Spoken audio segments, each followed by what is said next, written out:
আদলকে আমি আমার জীবন অপেক্ষা বেশি ভালোবাসি।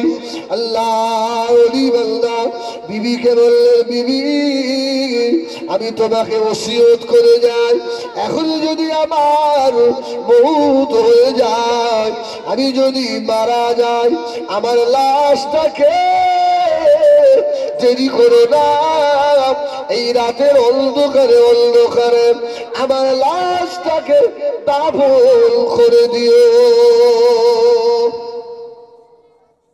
বেশিক্ষণ রাখবে না।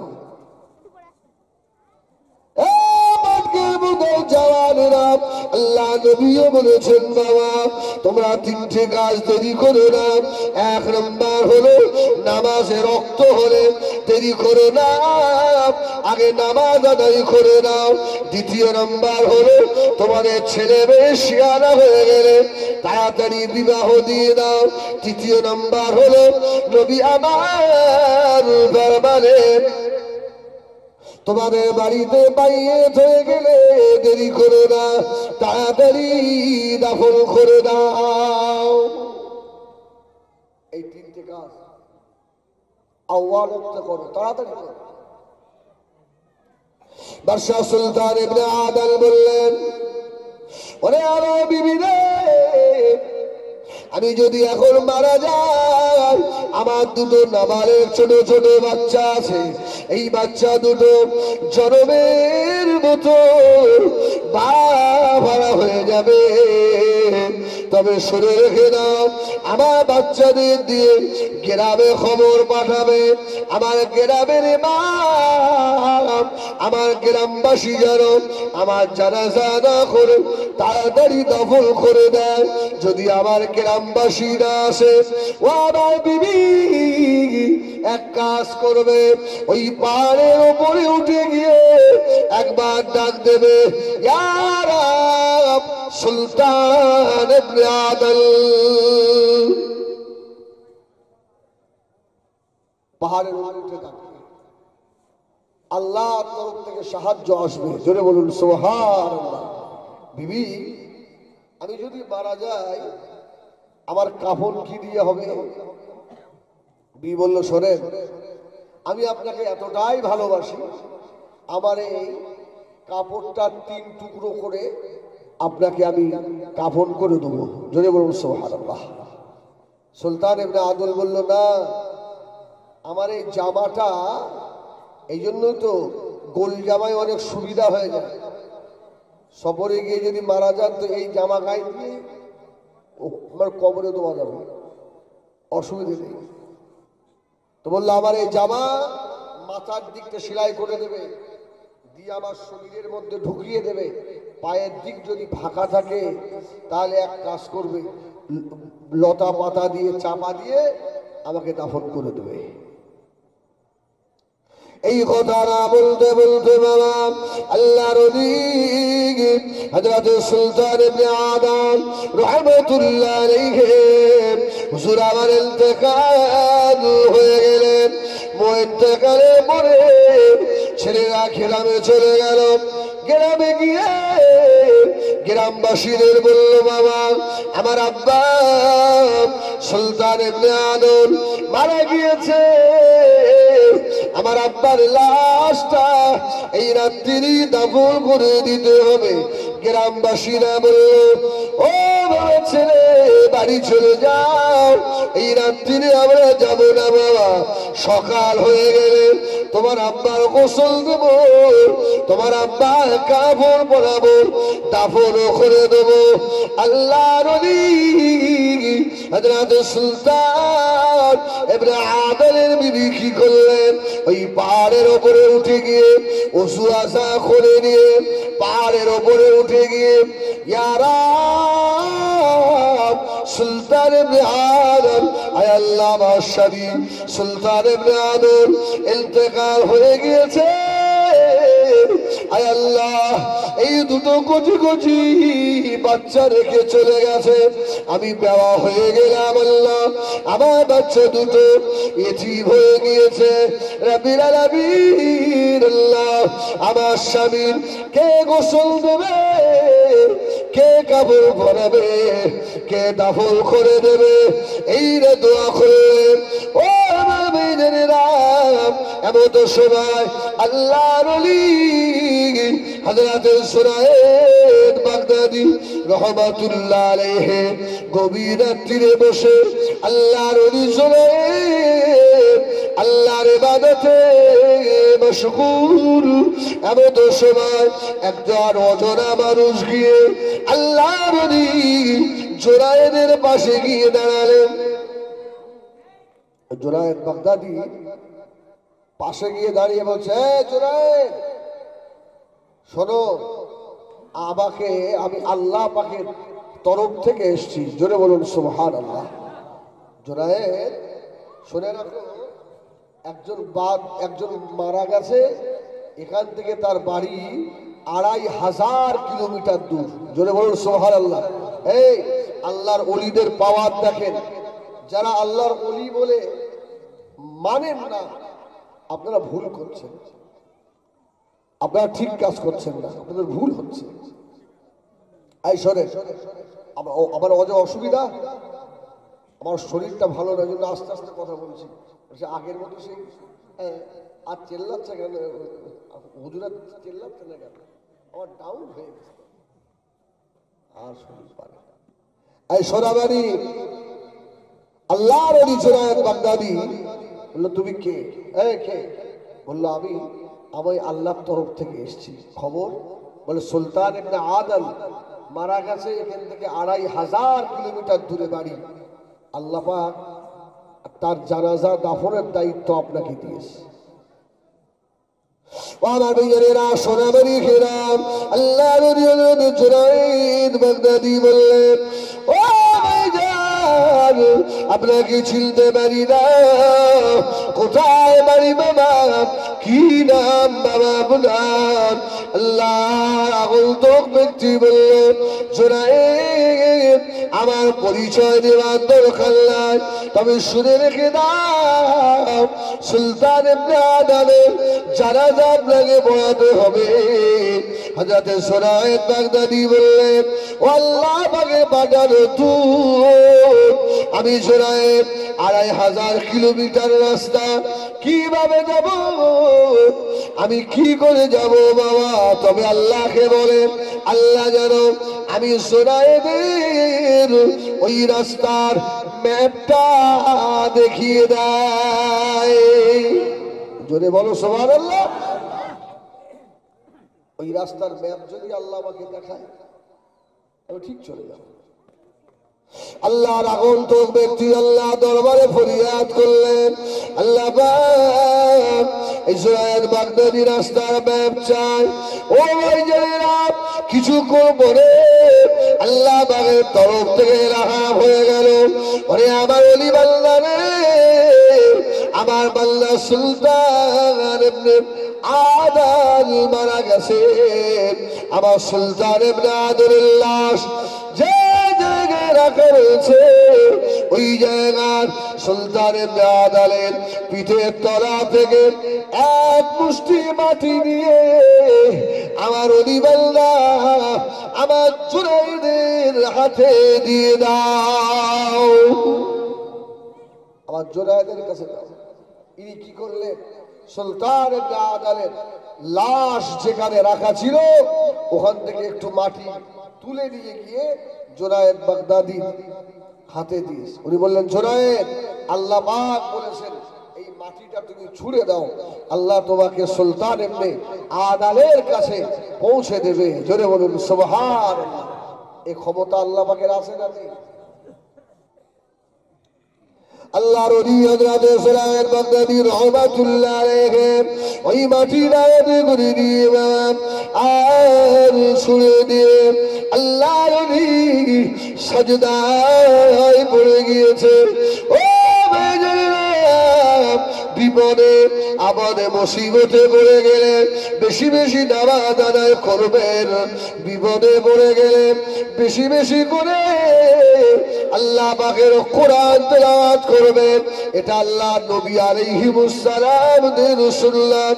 আল্লাহ নবীরা মুসিবতে পড়ে গেলে নামাজে দাঁড়িয়ে যেতেন।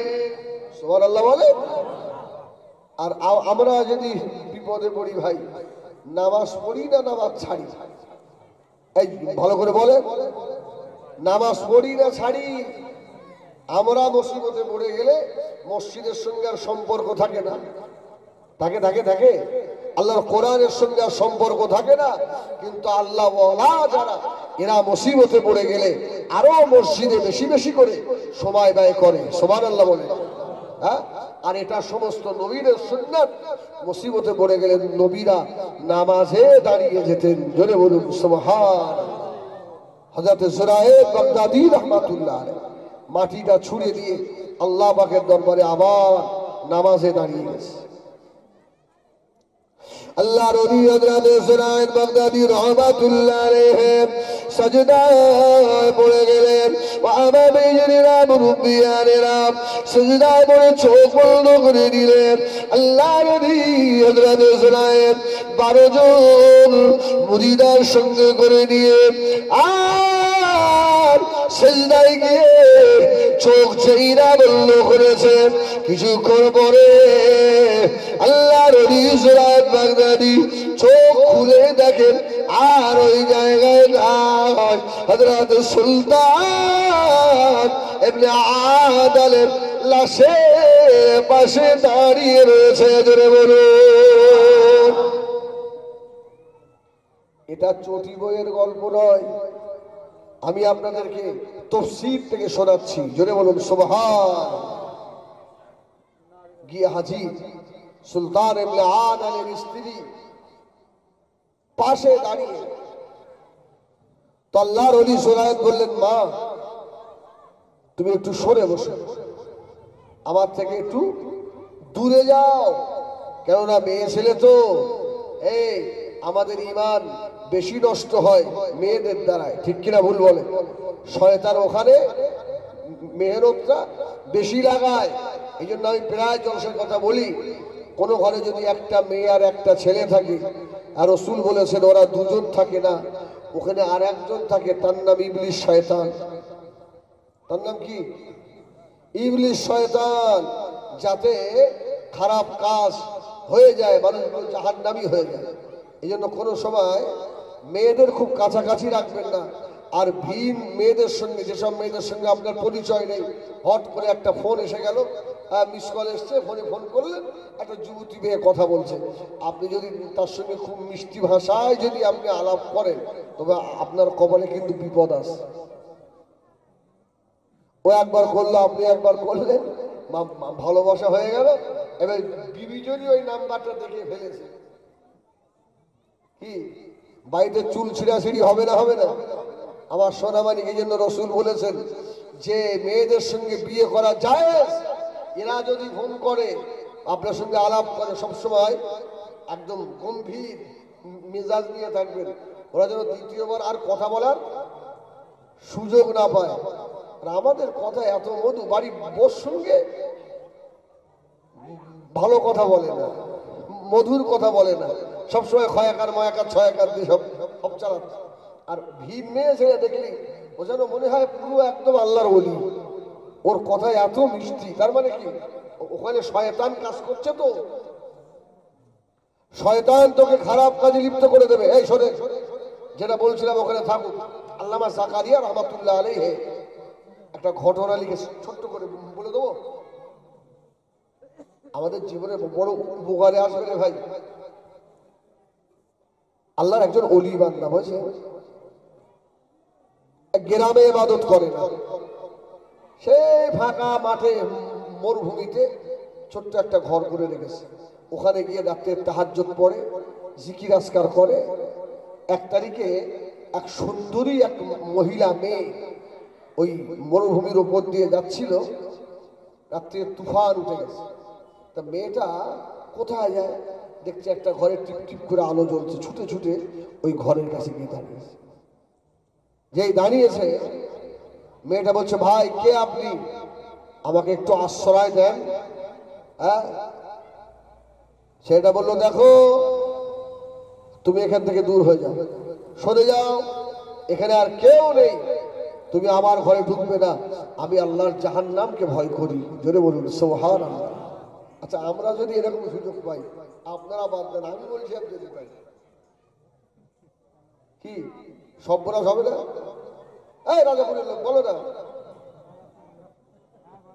আল্লাহু আকবার। আমাদের ঈমান এতটাই দুর্বল। মেয়েটা দরজায় দাঁড়িয়ে ডাকতে লাগলো, ভাই আমাকে সাহায্য করুন এই মুসিবতের সময়। ছেলেটা বলল, বোন পারবো না, তো আপনি আমাকে ক্ষমা করে দেন বোন, বাড়ি চলে যান, না জানি আল্লাহ পাকের আযাবে জাহান্নামের আগুন সহ্য করার ক্ষমতা নাই, বাড়ি চলে যাও। যুবতী মেয়েটা দাঁড়িয়ে দাঁড়িয়ে দেখে ওই যুবক ছেলেটার সঙ্গে কথা হওয়ার পরে ওই যুবক ছেলেটা আর একটা মোমবাতি জ্বালালো। এই মোমবাতি জ্বালিয়ে আগুনটা উপরের দিকে ওঠে। ওই আল্লাহ বলা যুবক ছেলেটা বারবার তার হাতের আগুনটাকে ওই আগুনের ভিতরে দেয়, আবার টেনে দেয়, আগুনের ভিতরে দেয়, চিল্লে ওঠে, আবার টেনে দেয়। বাবা ছেলেটা নিজের আগুনটাকে পোড়াতে লাগলো, হাউ হাউ করে আর কাঁদতে লেগেছে। আল্লাহ, আবার ঘরে যুবতী মেয়ে রয়েছে। আল্লাহ, না জানি যদি আমি আমার মনের খায়েশ মিটিয়ে দিই, আমার যৌবনের চাহিদা যদি মিটিয়ে দিই, আল্লাহ দুনিয়ার আগুন সহ্য করতে পারি না। আয় আল্লাহ, আমার আগুন সহ্য করার ক্ষমতা হবে না, আমি পারবো না। আল্লাহ আল্লাহ আগুন এত কঠিন হয়ে যাবে। সকাল হয়ে গেল, মেয়েটা বাড়ি চলে গেছে। ও আমার মেয়েরা, আল্লাহর নবী হযরত জাকারিয়া রাহমাতুল্লাহ আলাইহি লিখেছেন, বাবা মেয়েটার বিবাহ ছেলেটাকে শুরু হয়ে গেল। মেয়েটা বাবাকে বলল, বাবা আমি একটা ছেলেকে পছন্দ করেছি। ওই ছেলেটা গভীর রাতে ওই মরুভূমির মাঝখানে ওই কুড়ে ঘরে বসে আল্লাহ পাকের ইবাদতে মশগুল হয়ে থাকে। ওই ছেলেটা আমার দরকার। মেয়ের বাপ যোগাযোগ করলো, বিয়ের দিন ধার্য হয়ে গেল। মেয়েটা বলল, আব্বা ওই ছেলেটার সঙ্গে তো বিয়ে হবে, ছেলেটাকে বলুন ওর হাতের কড়ি আঙুলটা একবার দেখাতে বলুন। যদি সেই ছেলে হয় তাহলে বিয়ে করবো, তাহলে করবো, না হলে বিয়ে করবো না। মেয়ের বাবা বলল, বাবা ছেলে তোমার আঙুলটা দেখাও। বাবা আঙুলটা দেখালো। প্রতিদিন আঙুলে পুড়িয়ে পুড়িয়ে বাবা আঙুলে ঘা হয়ে গেছে। মেয়ের বাপ বলল, বাবা ছেলে ও আঙুলের অবস্থা এমন কেন? যুবক ছেলেটা ঝরঝর করে কাঁদতে লাগলো। ওরে আবার বাবাজি শুনে রাখুন, আমি দুনিয়াকে বেশি প্রাধান্য দিই না, আমি আল্লাহ পাকের আখিরাতকে বেশি প্রাধান্য দিই। দুনিয়ার সুখ শান্তি আমার ভালো লাগে না, আমার আখিরাত আমাকে ভালো লাগে। দুনিয়ার কষ্টটা আমার কষ্ট মনে হয় না, জাহান্নামের কষ্ট সহ্য করা যাবে না, আমি জাহান্নামের কথা মনে করি। একটা যুবতী মেয়ে আমার ঘরে গেছিল গভীর রাত্রিরে, আমার নফস খারাপ হয়ে যাচ্ছিল, আমি জাহান্নামের আযাবের কথা মনে করে আমার আঙুলটাকে পুড়িয়ে দিয়েছিলাম। মেয়েটা বলল, বাবা এই ছেলেটাই সেই ছেলে। জোরে বলুন সুবহানাল্লাহ। ও মক্কেল বুদা জানেরা, ও মুরব্বিয়ানেরা, ও বেনামাজিরা, এ মায়েরা বোনেরা বেটিরা, একদিন কি আল্লাহ যাবে কথা কি মনে হয়, কবরের কথা কি মনে পড়ে, জাহান্নামার কথা কি মনে হয়। দুনিয়ায় সুখ শান্তিতে বেঁধে আছো বাবা, শুনে রাখো কবরের আযাব বড় কঠিন হবে, আযাবে জাহান্নাম বড় কঠিন হবে বাবা। হাতে না ধরে পায়ে ধরে বলে যায়, নামাজি হয়ে যাও, সুন্নতি হয়ে যাও, আল্লাহওয়ালা হয়ে যাও। ও হযরত সুলতান ইবনে আদম রাহমাতুল্লাহ আলাইহির কাছে চলে গেল। আল্লাহর নবী সুনায়েত বাগদাদি বললেন, ও মা সুলতান ইবনে আদমের বিবি দূরে সরে যাও, আমার কাছে এসো না মা, আমি আল্লাহর আযাবে জাহান্নামকে বড় ভয় করি, আমার আল্লাহর আযাব বড় ভয় হয়। জাহান্নামের কথা মনে হলে আর দুনিয়া ভালো লাগে না। ও আমাকে বুদা দাঁড়ানেরা, এই মনের সুরে বলে আল্লাহর হযরত সুনায়েত বাগদাদিকে ওই সুলতান ইবনে আদমের বিবি জিজ্ঞাসা করলো, কে বাবা আপনি, কোথায় বাড়ি বাবা, কি নাম বাবা আপনার? আল্লাহর ওলি সুনায়েত বাগদাদি বললেন, ও মা শুনে রাখো, আমার নাম হলো সেই বীর পালোয়ান জুনায়েদ। যদি বলুন সুবহানাল্লাহ। আপনার বাড়ি তো এখানে নয়, আরে আপনার বাড়ি তো অনেক দূরে, আপনি কি করে এলেন? ও ও ও বাদকে বোধা জওয়ানেরা, ওই সময় আল্লাহর নবী বলেছিল, মা তোমার স্বামী সুলতান ইবনে আদমের জানাজা দাফন গোসলের জন্য আল্লাহ আমাকে বানিয়েছে। ও মা তোমার স্বামীর গা থেকে ওই ছেঁড়া কাপড় খুলে ফেলে দাও। আল্লাহর নবী হযরতে সুনায়েত বাগদাদি রাহমাতুল্লাহ আলাইহি নিজে গোসল দিলেন। আল্লাহর নবী সুনায়েত নিজের মাথার পাগড়িটা খুলে নিজে বলল, মা আমার এই পাগড়ি দিয়ে তোমার স্বামীর কাপড় করে দেবো। আল্লাহর নবী হযরতে সুনায়েত বাগদাদি রাহমাতুল্লাহ আলাইহি যেই মাথার পাগড়ি খুলে ফেললো, যত মুরিদান ছিল সব মাথা পাগড়ি খুলে ফেলেছে।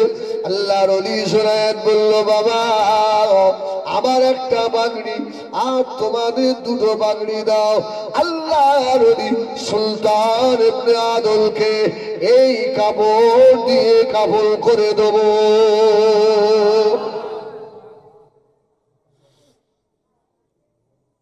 নাকের মধ্যে মস্তকে চলে গেছে, জীবনে কত পোকা যে খেয়ে ফেলেছি ভাই।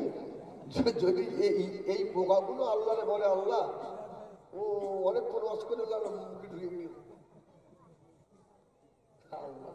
গতকাল একটা জলসায় গেছি, বসিরহাট গ্রামের নাম হলো আপনার ওই ভাদুরিয়া, শুনতে পাবে ওরা ভাদুরিয়া।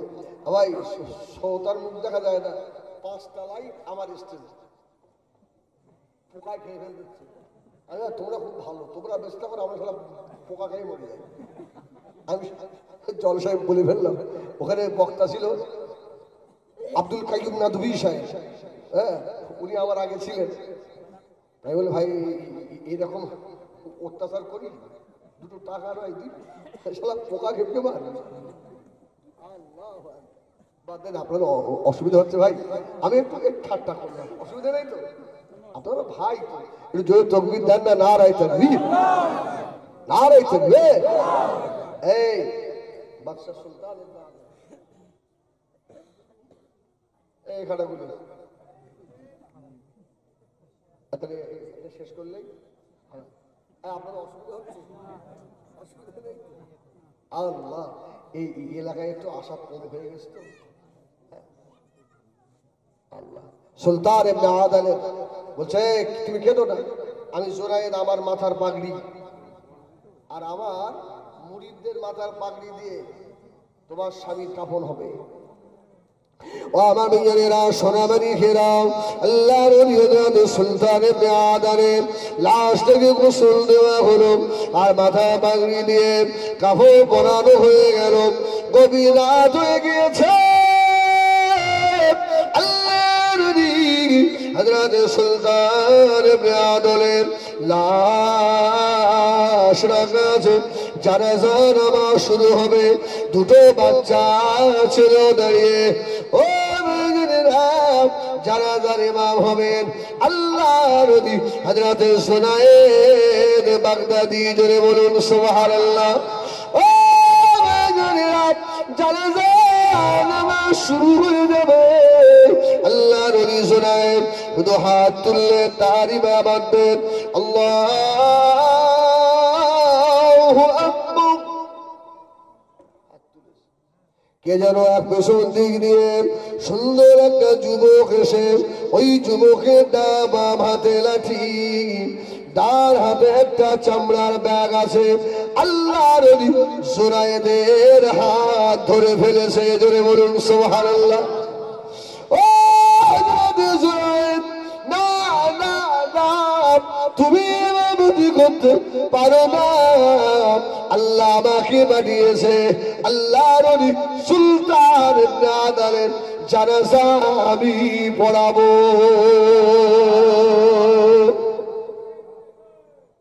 অসুবিধে ও হযরত জুনায়েদ কার মাথা পাগড়ি দিয়ে সুলতান ইবনে আদালের কাপড় হয়েছে বাবা খুলে ফেলে দাও তোমার মাথার পাগড়ির কাপড় খুলে ফেলে দাও বাবা কেন না আল্লাহ পাকের তরফ থেকে হযরত সুলতান ইবনে আদালের কাপড়ের কাপড় আল্লাহ পাঠিয়ে দিয়েছে জোরে হবে না সুবহানাল্লাহ আর একটু জোরে হয় না সুবহানাল্লাহ আর ইচ্ছে কি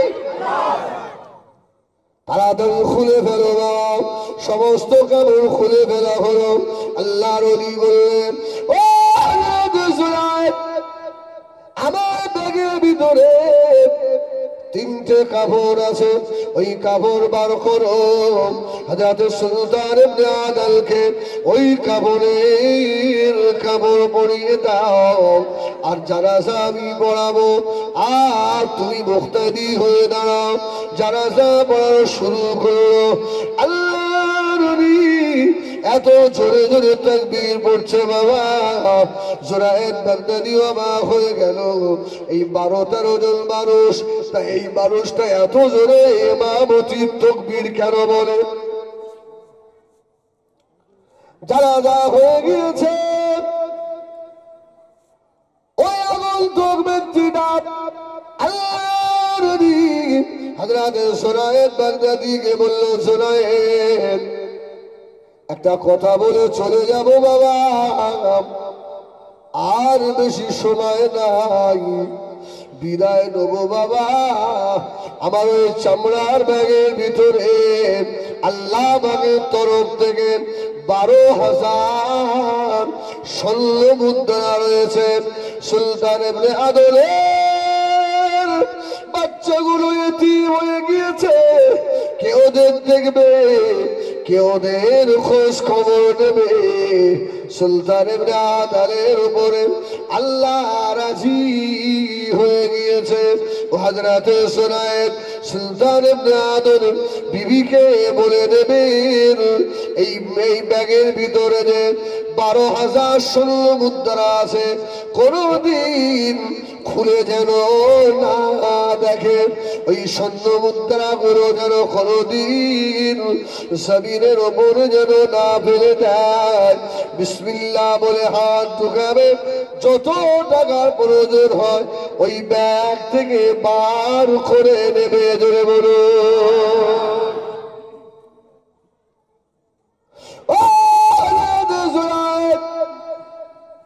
এই ব্যাগ বানিয়ে দেন।